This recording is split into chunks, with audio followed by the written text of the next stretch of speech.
I have a lot of fun with this story. It's a well-crafted story, has some of the most cleverly written dialogues in the whole New Testament. It starts with Jesus and his disciples one day walking along, and they come upon this man who's born blind. And the disciples ask, why is he blind? Is it because of sin somewhere?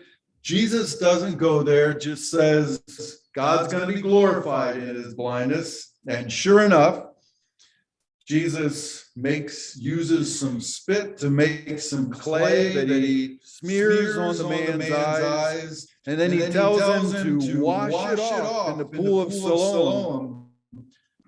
And the man could see. Now starts the fun. The man's neighbors, verse 8, and those who used to see him begging asked, isn't this the same man who used to sit and beg? Some claim that, yep, that's the man. And that's the people in this picture here. They obviously know him well. Others who didn't know him as well, the end of verse 9 said, no, he only looks like him. But he himself insisted, I am the man. Then how can you see? They asked. But there was that one wrinkle. The healing took place on the Sabbath. The law of Moses said God rested on the Sabbath day and made it holy, and we are supposed to rest too. We are to cease from our work. Out of good desire to obey God, the Pharisees felt people shouldn't do anything that has the slightest risk of perhaps being work, including making mud pies, evidently, and healing people. So somebody got the bright idea to take this man to the Pharisees. So now you have the Pharisees asking him how it is that he was able to see.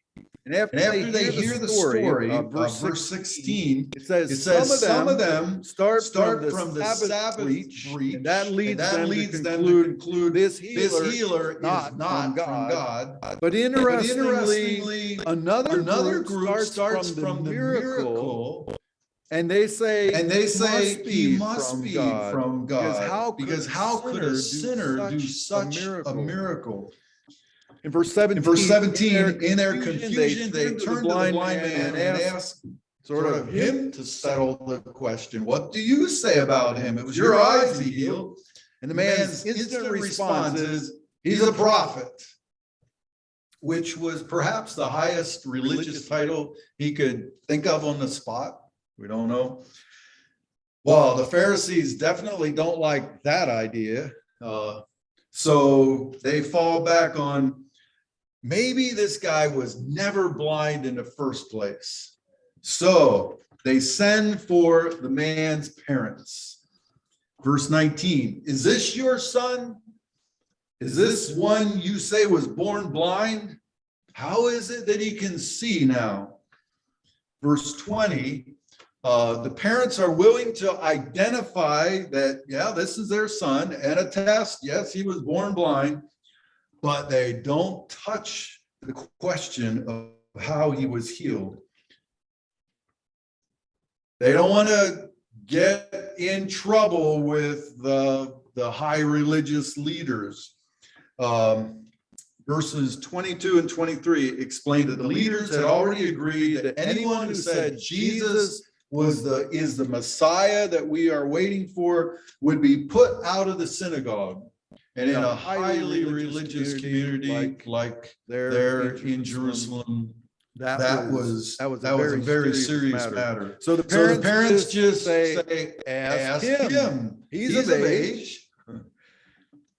Verse 24. So the Pharisees turn back to the man and they say, swear by God to tell the truth, implying you have to have been lying.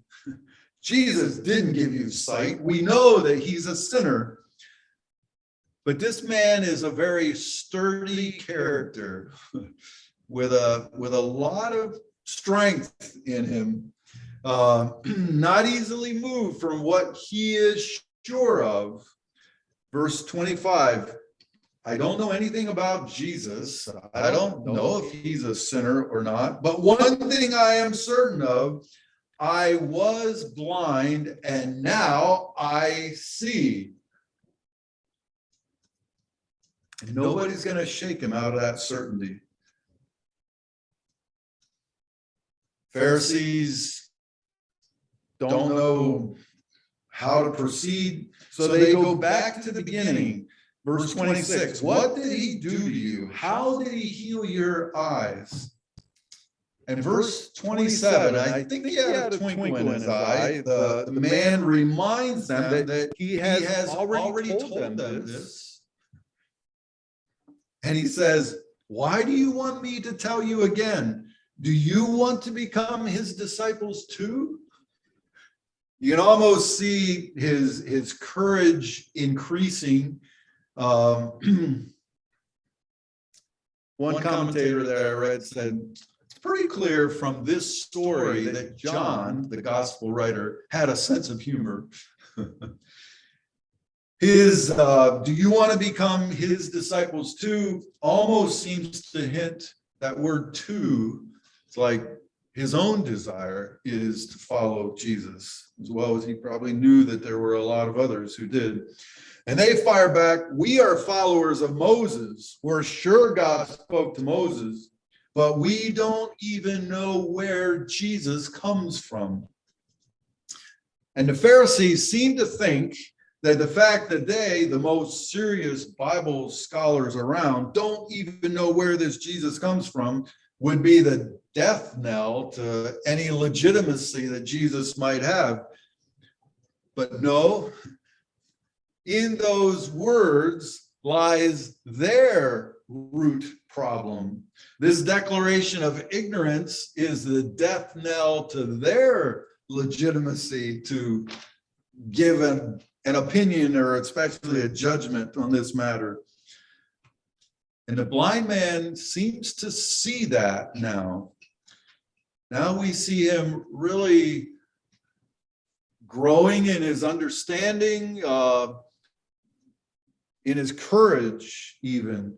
Verse 31, he starts restating what he knows. Jesus opened my eyes. That's the first thing. And then he says, and God doesn't work that way through sinners. A little before he was saying, well, I don't know about Jesus, whether he's a sinner or not. I just know that he healed me. But now he's saying, God doesn't work that way through sinners. And interestingly,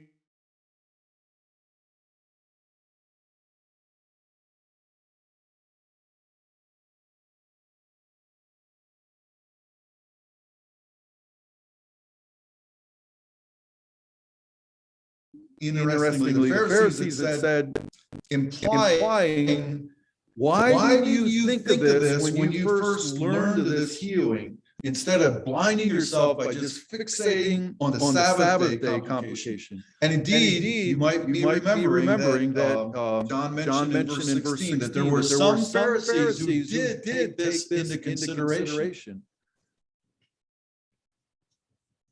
He healed the man's eyes, so he surely has to be from God. But evidently, that group of the Pharisees got outvoted somehow, and they just went silent. We don't hear from them anymore. The blind man continues, verse 32. This is the first time in history that anyone has ever given sight to someone born blind. And fascinatingly, that's right. There's no example in the Old Testament of someone giving sight to a blind person, especially one born blind. And as a blind man, this guy would have noticed that, would have been more attuned to that, implying shouldn't the unprecedented character of this sign have given you at least some pause? Why are you men so hostile to this Jesus? Verse 33, the blind man ends saying what he, increasingly full of faith, knows Jesus could not do anything unless he came from God. But the Pharisees' minds are already made up. What this little spiel of the blind man didn't faze them at all. Even though they had no answer to what he had just said, when you can't attack the argument, what do?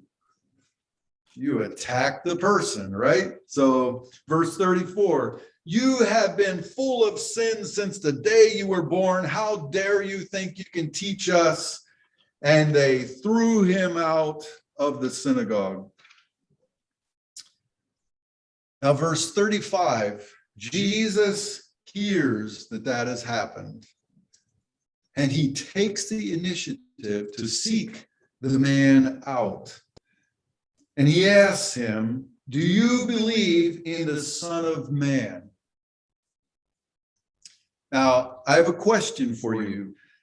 This would have been the first time that the blind man saw Jesus. So as Jesus talks to him, does the man know this is Jesus, that this is the one who healed him? What do you think? It was the first time he saw him, but blind people have pretty acute hearing. He would have recognized the voice that told him to go wash in the Siloam, definitely. So why doesn't Jesus simply ask, do you believe in me? Instead, he says, do you believe in the Son of Man? This is how Jesus often referred to himself. It's taken from Daniel 7, which talks about one like a son of man who is given authority, glory, and sovereign power, and given a kingdom that will never be destroyed. That passage is about Jesus, is about the Messiah who is going to come, but no one in Israel interpreted it that way yet. So basically, Jesus, by using this name, could refer to himself as Messiah, but in a stealth way. You know, nobody would accuse him of claiming to be the Messiah. Didn't get in trouble for it. But he's asking this man, do you believe in the Son of Man? And verse 36, the man replies, sir, if you will tell me who he is, I will believe in him. He doesn't know who this Son of Man is, this awesome one that Daniel was talking about, but he's so impressed with Jesus that he's prepared to believe that the Son of Man is whoever Jesus tells him he is. In verse 37, Jesus tells him, you have already seen him, the Son of Man. In fact, he is the one speaking with you. Verse 38, the man bows in front of Jesus in worship, and he says, I believe, Lord. So I'm going to end now with this question. Who are you in this story? Who am I in this story? Are we that one who starts blind but is touched by Jesus and then builds on what he knows and finds courage to follow that truth wherever it leads? Are we like the man, one who keeps growing in our understanding of Jesus? His first description of Jesus was, verse 11, the man they called Jesus. Then verse 18, must be a prophet. And then verse 27, one who should have disciples. Verse 33, one who is from God. And then now verse 38, my Lord, whom I worship. Or are we like the parents who, out of fear of rejection of what people might, how they might respond, we don't say or believe anything. And not just the parents, but there were those Pharisees, that minority evidently, who initially thought maybe God was acting in this miracle, but God outvoted and went silent and evidently just went along. Or are we like those Pharisees who, sure, they already see just fine, they know that the Sabbath sort of determines everything here. They're sure that they have nothing to learn about what Jesus meant by, what God meant by this Sabbath command, and they become progressively more limited in their understanding as the story goes. So much so that verse 39, Jesus says, blind people will be given sight, and those who can see, those who think they already can see, will become blind. Those who admit they need a great deal of help are perfect patients for Dr. Jesus. But those who are convinced that they are quite right already are difficult for any doctor to help. Verse 40, some Pharisees standing nearby heard Jesus say this, and they said, surely we aren't blind, are we? And Jesus answered, if only you were blind, then you would have no sin. You know, if you only admitted that you don't have it all together, there's still some things that you don't see, that you might need some correction, then you would be letting yourself get the help that you need. But now that you keep saying, we see, you continue in your sin. You think you see more than you do and know more than you do. A little acknowledged blindness on our part, a little confession of need can move us all toward the life that God wants to help us enter into, wants to give us.